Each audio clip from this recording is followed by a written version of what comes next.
참 예수님,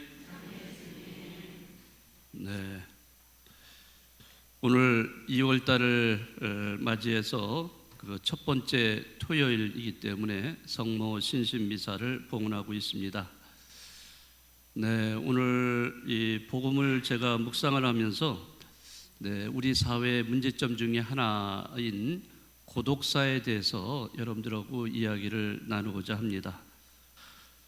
고독사 많이 들어보셨죠? 뉴스를 통해서 또는 다른 주변에 이렇게 돌아가신 분을 통해서도 우리 사회에 옛날에는 이런 말을 쓴 적이 없었는데 요즘은 이제 자주 고독사라는 말이 오르내립니다. 그만큼 이 고독사가 우리 사회에 이미 많이 확산돼 있고 점점 그 고독사로 세상을 떠나는 사람들이 많아지고 있다는 증거가 되겠습니다. 이 고독사의 특징을 살펴본다면요, 우선 첫째는 매년 고독사하는 사람들이 늘어나고 있다는 겁니다. 점점.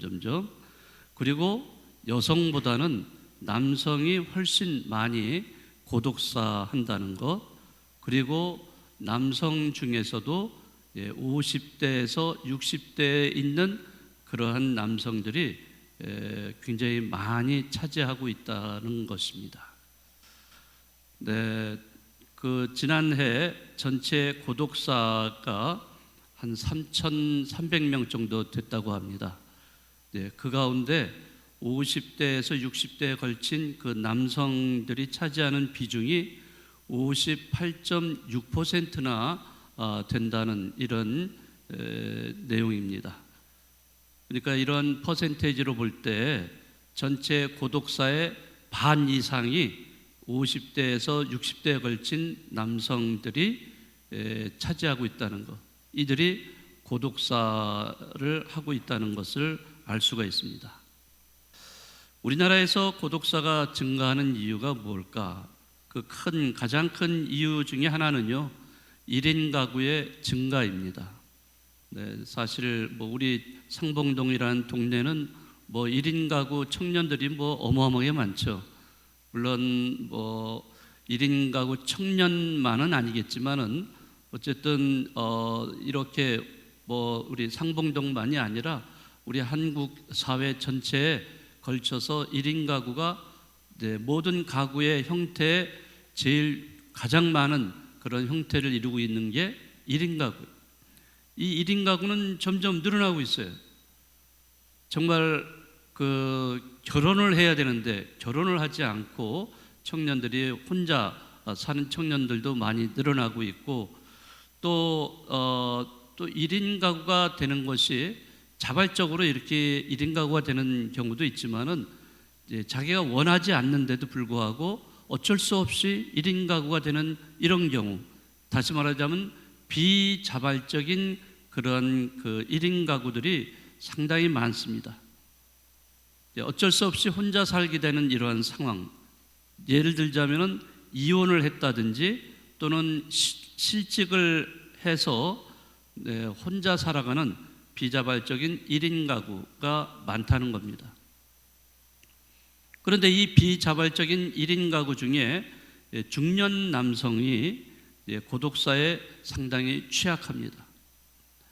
왜 이런 중년 남성들이 고독사에 취약하냐면요, 우선 건강관리, 그러니까 50대, 60대 이런 분들이 이혼을 해가지고 혼자 살고 있고, 또 더군다나 또 직장에서 실직을 당해가지고 혼자 이렇게 살고 있는 이런 같은 경우에는 자신의 건강을 잘 관리를 하지 못하고 있습니다. 그리고 또 50대, 60대 이러한 남성들은 가사 노동에 능숙하지가 못해요. 익숙하지가 못하다는 거. 그래서 실직, 이혼 등으로 삶의 만족도가 또 급격히 감소하는 그런 연령층이기 때문에 그렇다고 합니다. 자, 이런 사람들은요, 이웃과 친근하게 사귄다든지 새로운 친구를 만든다든지 또는 취미 생활을 하는 이런 사람들이 드물어요. 이런 걸 잘 하지 않고 소외되고 고립되어서 살고 있는 경우가 대다수입니다.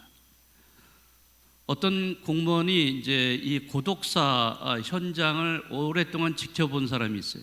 이 현장에 가서 공무원, 거기에 담당하는 공무원이기 때문에 그런 고독사한 현장을 찾아가서 그거를 지켜봤는데, 사실 뭐 저도 가본 적은 없지만은 뭐 이렇게 이야기 들어보면 정말 너무나 정말 눈 뜨고 볼 수 없는 그런 현장이라고 하죠.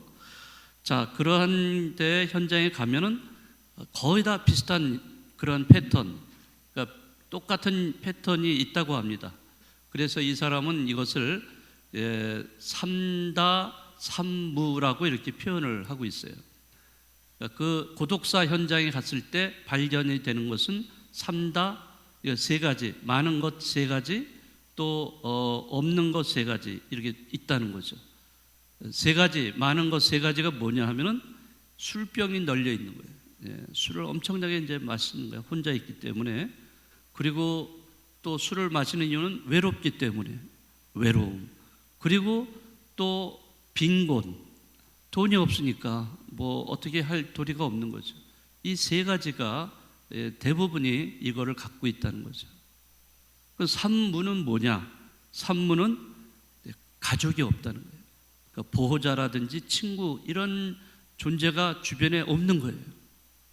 또 돈도 없고 그 다음에 희망도 없다는 거죠. 이런 삼무, 그래서 삼다 삼무가 사실 이름이 다를 뿐이지 다 똑같은 내용이라는 거죠. 결론적으로 고독사는 외로움과 빈곤으로 발생을 하게 된다는 것을 말하고 있습니다. 그래서 이 사람은 이 고독사를 뭐라고 표현하냐면 사회적인 타살이다 이렇게 표현하고 있습니다. 그러니까 자기가 원해서 스스로 선택하는 것이 아니라 원치 않는 거죠. 세상을 떠나고 싶지는 않지만 어쩔 수 없이 혼자서 살다가 이렇게 비참하게 세상을 떠나게 된다는 거죠.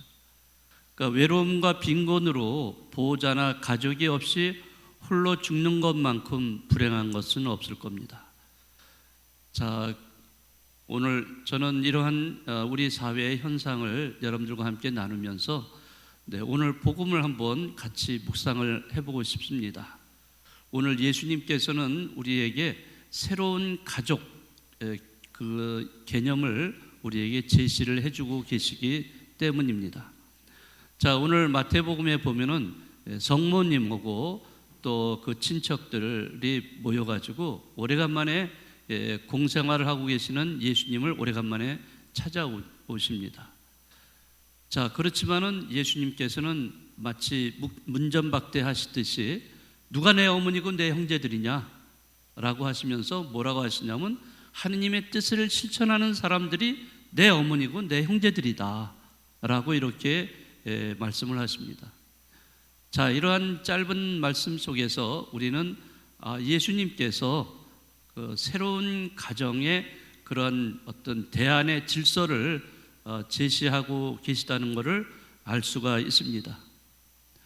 우리가 가정하면은 보통 혈연으로 맺어진 그런 관계를 생각을 하죠. 우리는 부모가 있고 부부가 있고 부모와 자녀가 있고 또 할머니 할아버지들 우리 조부모들도 계시고, 자, 이렇게 우리는 그 혈연으로 맺어진 공동체를 생각하면서 가족, 식구끼리 변함없는 사랑을 나눈 관계라고 가족 내지는 가정을 얘기합니다. 자, 그렇지만은 오늘날 이 살아가면서 사실 행복하게 살아가는 가정, 그런 가족들과의 관계도 있지만 많은 경우에 가족의 어떤 한계성을 많이 체험을 하고 있습니다. 이젠 가족이라는 것은 보금자리, 얼마나 안락하고 포근한 보금자리겠어요. 그런데 그런 보금자리가 이제는 한계에 도달해 있는 그런 모습들을 너무 많이 봅니다. 가정이 다 문제가 있는 건 아니지만은 많은 경우에 가정을 보면은 다 문제점을 안고 있습니다. 물론 그 문제점이 서로가 조금씩 다르긴 하겠지만은 그러나 어떻게 보면은 정말 사랑의 공동체, 그래서 서로 신뢰하고 서로 사랑을 나누고 또 우정을 나누고 어떤 때는 용서도 하고 화해도 하는 이러한 보금자리가 되어야 되는데 거의 그런 것을 실시하지 못하는 실패한 그런 가정들이 너무 많아요. 뭐 그것만이겠어요? 네, 서로 소통이 안 돼서 벽을 쌓고 있는 가족들도 있지만은 더 나아가서는 부모가 심지어는 아주 극단적으로 부모가 자녀를 또는 자녀가 부모를 이렇게 살해하는 또는 또 학대를 한다든지 이런 반인륜적인 형태를 보이는 이런 모습도 있어요. 그래서 결국에는 가족이 해체돼 버리는 경우가 얼마나 많이 있습니까? 자, 그래서 이러한 그 가족의 그 한계 상황, 또 더 나가서는 또 이런 극단적으로는 또 이기적인 그런 가족주의를 보이는 경우도 있어요. 내 가족만 잘 먹고 잘 살면 된다. 남의 가족은 어떻게 되든 상관없어. 내 가족만. 네, 이런 이기주의적인 극단적인 모습도 많이 보이죠. 네, 그렇기 때문에 이제는 이 가족이라는 것, 새로운 그런 의미를 좀 부여해야 되지 않을까. 이제는 혈연으로만 맺어진 것이 가족만은 아니라는 거죠. 지금 보세요. 얼마나 여러 가지 공동체가 많이 생겨나고 있어요. 그 공동체는 피를 나눈 사람들이 아니에요. 그런 사람들이 아닌데도 모여가지고 공동체를 이루면서 정말 서로 신뢰와 사랑 속에 믿음 속에 이렇게 살아가는 그런 공동체들도 상당히 많습니다. 네, 그런 면에서 또 그리고 아까 또 1인 가정의 어떤 한계, 외로움과 빈곤 이러한 것을 벗어나서 대안을 제시해 줄 수 있는 그런 면이 있다면 오늘 예수님이 우리에게 말씀해 주신 그런 새로운 가족 또는 새로운 가정의 이러한 모습을 우리가 구현해야 되지 않는가 이런 생각을 해봅니다. 새로운 가족이라는 건 다른 게 아니에요. 바로 신앙 안에서 우리가 함께 모여서 하느님을 아버지로 모신 우리들이 서로 형제 자매가 되는 거예요. 우리는 피로 이렇게 서로 모이진 않았지만은 그러나 물과 성령으로 세례를 받아서 하느님 아버지를 모시고 형제 자매가 된 이런 사람들이에요. 이것은 이 사회에서 하나의 대안, 새로운 질서라고 얘기할 수 있습니다. 이러한 세속의 사회 안에 새로운 질서로서 새로운 가족 개념을 오늘 예수님이 제시를 해주신 거라고 볼 수가 있습니다. 그러니까 우리는 피를 나눈 그런 관계는 아니지만은 하느님과 함께 하느님을 아버지로 모시고 형제 자매로서 우리가 성체를 같이 모시고 나누잖아요. 서로 일치된 그런 관계로서 살아가는 거죠. 여러분들이 그것을 이 사회에 나가서 보여주셔야 돼요. 우리가 이렇게 살고 있다. 우리는 믿음 속에 사랑을 나누면서 서로가 일치돼서 하나가 돼서 우리가 살아가고 있다. 이거를 여러분들은 세상에 나가서 이거를 증거를 해야 됩니다. 복음을 증거한다는 게 뭐겠어요? 여러분들의 삶을 증거해야 되는 거죠. 그 삶을 어떻게 사는 것, 즉 오늘 예수님이 말씀하신 대로 하느님의 뜻을 실천하는 사람들이 내 어머니고 내 형제들이라는 거죠. 하느님의 뜻이 뭐예요? 하느님의 뜻은 한마디로 말하자면 사랑이에요. 그 하느님의 사랑을 이웃사랑으로 실천할 때 우리는 서로가 형제자매가 되고 새로운 가족이 되는 겁니다. 이렇게 사는 모습을 세상 사람들에게 보여줘야 돼요. 그럴 때 세상 사람들이 이런 가족도 있구나, 이런 거를 느끼면서 좀 더 새로운 각성을 할 수가 있는 기회가 될 수가 있겠죠. 오늘 2월달 성모 신신미사를 우리가 봉헌하면서 정말 하느님께 또 우리 어머니 마리아에게 우리가 형제자매로 잘 살아가고 또 그것을 세상에 증거하는 복음 선포자로서의 역할을 충실히 다할 수 있는 우리가 될 수 있도록 우리가 기도하는 여러분들이 되시면 좋겠습니다.